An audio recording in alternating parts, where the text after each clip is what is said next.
I was at the All In Summit not long ago with, I'm sure, lots of guys like David Sachs and others.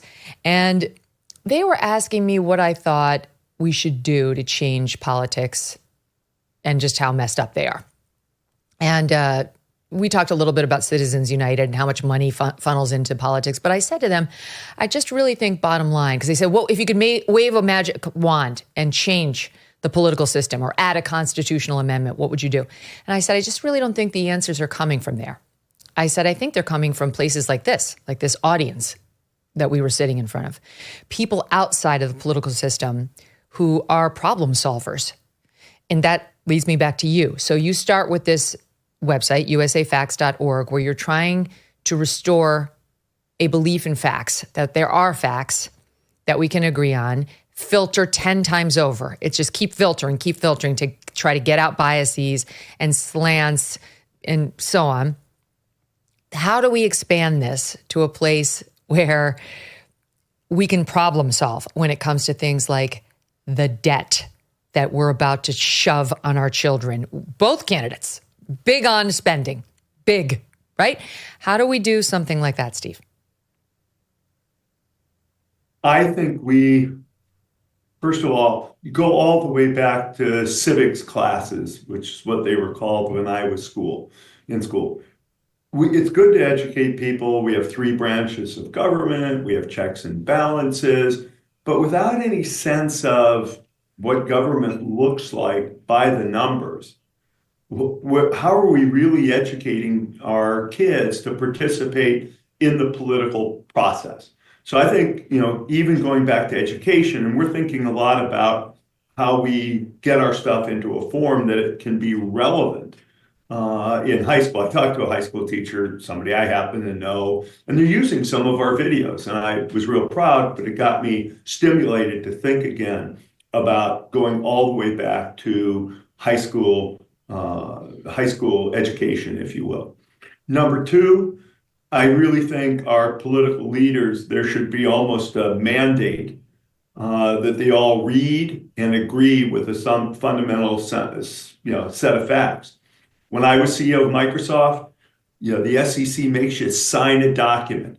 I have read these numbers. To the best of my knowledge, they are accurate. There's no forecasts. There's no detailed explanations. It's just by the numbers. Why can't we get our political leaders to have to sign up to say, hey, look, I know the data. You can agree or disagree with me about why and what. I just think it's really, really not okay for our political leaders to not be held to account for producing and understanding not every layer of detail, but some fundamental information about our country. Number 3, there are tools that we see being able to build in our future in which you could take almost any piece of media, if you will, and let people in real time click and check, okay, this is what so-and-so is saying. Let me look at the source data. Let me look at the context around it. There are ways to get there. We have some ideas. And with artificial intelligence, maybe not immediately totally because of the possibility for hallucination. We're working through how we'd avoid that. But right there, when you're reading something or you're watching something, boom, you ought to be able to get the answers to your question. And even older people need a level of education. We put out these, what we call Just the Facts from USAFacts videos. I showed them to my wife and she said, oh, wow, I didn't realize that number would be that big, or, ooh, that was interesting to me, being surprised by some of the things that are just outside the day-to-day world in which she and I happen to live. So I think there's 3, 4, 5 things where you can get people ready to go, including our politicians, and have that really help propel a better political environment. Now, will there still be people who just disagree about what to do? Sure. But at least do it in the context of what is true today. Today's deficit is X. Today's spending is Y. It can kind of drive me crazy. Again, I make no forecast. but people say, we're going to close the deficit by doing X, Y, or Z. And you say, well, just under a quarter of all government spending is on Social Security. Okay, we may have to talk about Social Security. Right, Again, which no one I'm will. not making value judgments. I'm not saying what to do, but don't tell me you're going to work on something without taking a look at and acknowledging let's call it the elephant in the room. Here's the big numbers, darn it. If you really want to get after it, you're going to have to get, after some of these things. Or tax revenue. People say, well, either we're going to lower taxes, increase taxes, but not that this is relevant to me because our kids aren't going to get the vast majority of our resources. But inheritance tax. Inheritance tax is under 200 million, let's say. It's probably $50 million, $50 billion a year of revenue. It's great, but our total tax base at the federal level is 4.4 trillion. We're not going to get there by doubling the inheritance tax. Again, I make no value judgment. It's fine. Society wants to increase or decrease things, but the numbers give you a scale and sense, and darn it, our politicians ought to acknowledge that and explain what they want to do in that context. I object to the inheritance tax. I'm so angry about it. I don't have your kind of dough. I'm doing fine, but I just feel like you earn it. I come from nothing. I earned it. I paid taxes on it, like actual taxes with the W-4 and all that. I didn't have any vehicles to hide the money. I was a salaried employee, and now you pay over 50% in taxes. If I want to give what's left when I die to my kids, I don't want them coming for it again, but they do. So it's annoying. It's just the government's constantly got its hand out and usually in your pocket. So it annoys me. I want to show the audience one of your videos. From a USAFacts perspective? Yeah. Yes. Please, tell please. me. No, I was just going to say, it's a good example of how we have to stay non-biased on the issue. You should have your opinion. You should vote your opinion. Yes, right. But you can do it in the context of what's going on. And that's knowing not what's real. Our job. Yeah. Here is one. This is one about fentanyl deaths. To your point of I didn't know that. I mean, our audience is up to speed on the fact that fentanyl is a massive problem for us, and in particular, the number one death for young people as of now. But take a look at SOT4. Now let's look at accidental deaths. Unfortunately, they have been increasing over the last decade, totaling over 227,000 in 2022. And accounting for 7% of total deaths. Accidental poisonings, which include drug overdoses, represent 45% of all accidental deaths. The leading causes of overdoses are fentanyl and meth, with fentanyl overdoses alone growing from just over 3,000 in 2010 to 74,000 in 2022. Oh my God, look at that. 70,000 increase. Boy, oh boy. But I like this because without being alarmist, without taking a position, the chart speaks for itself almost, Steve. Yeah, no, it does.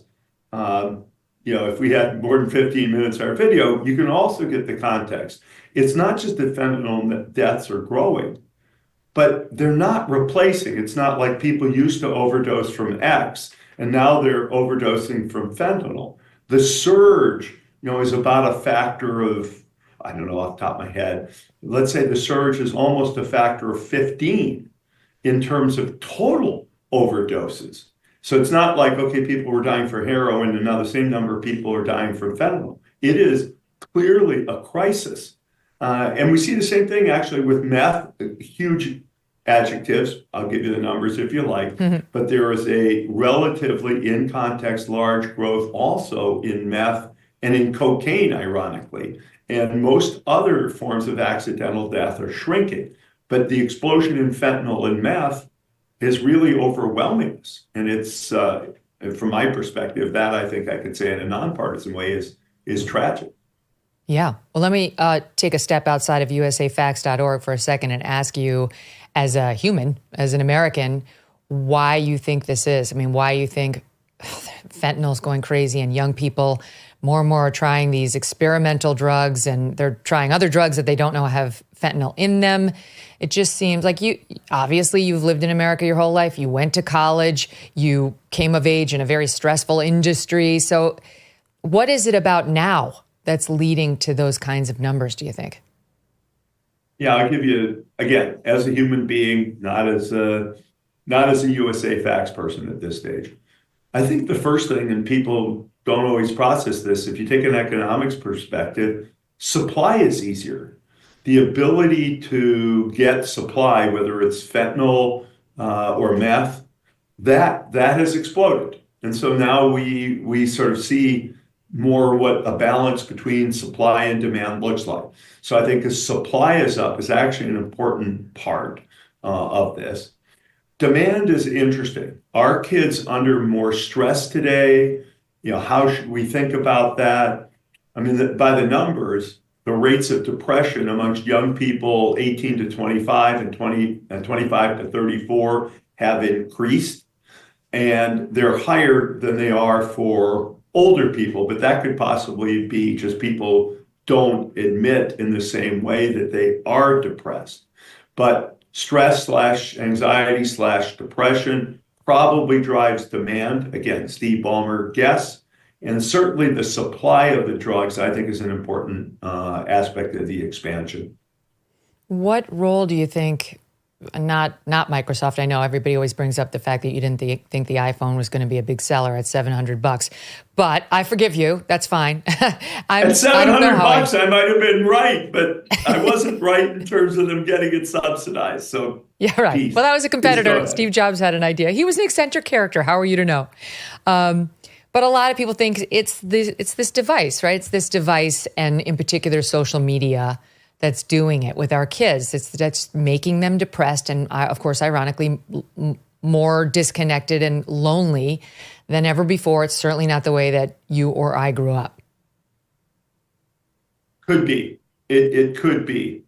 Certainly the amount of time, I mean, the numbers are clear on that. The amount of time that people spend. We call it screen time in our family because it could be phone, it could be PC, it could be Xbox, etc. But screen times are certainly up, no question about that. And I have not been a teenager in this environment, but certainly all the data that I've read, again, not government data, would suggest it is a problem. Now, I happen to be the father of 3 boys who just don't spend that much time on social media, ironically. How old are they? So now they're 32 to 25, but when they were growing up, when they were prime college and high school age, that's when social media, completely blossomed, if you will. And, but so I haven't had as much the personal experience on that. And there's no data that confirms social media and depression, or at least not to my eye, confirms that connection. Au contraire, you got to go look at the hearings with Mark Zuckerberg and Instagram and his apology to the room for what it's done, in particular to little girls, but that's for another day. Okay, there's a lot at stake in this upcoming election, as you know. But regardless of who is sitting in the White House, the fuse on this volatile economy has already been lit. Even 4 years of a conservative presidency might not be enough to turn the tide on our $35 trillion national debt. And if the left wins, it's like throwing gas on a dumpster fire. But one thing you could consider is to protect your savings by diversifying into gold with the help of Birch Gold Group. For millennia, gold has stood firm in the face of greedy governments, economic upheavals, and global strife. And it can protect you right now. Birch Gold will help you convert an IRA or a 401k into an IRA in physical gold, tax-free and penalty-free. And it doesn't cost you a penny out of pocket. In the past 4 years, the buying power of the US dollar has declined, and the price of gold has increased 40%. Text MK to 989898 to learn more. They'll send you a free info kit on gold, and you can check it out for yourself. Consider Birch Gold to protect your savings with its A+ rating from the Better Business Bureau, and just text MK to the number 989898. Birch Gold. Thanks so much for watching. If you like what you just saw, hit the subscribe button for more clips and full episodes.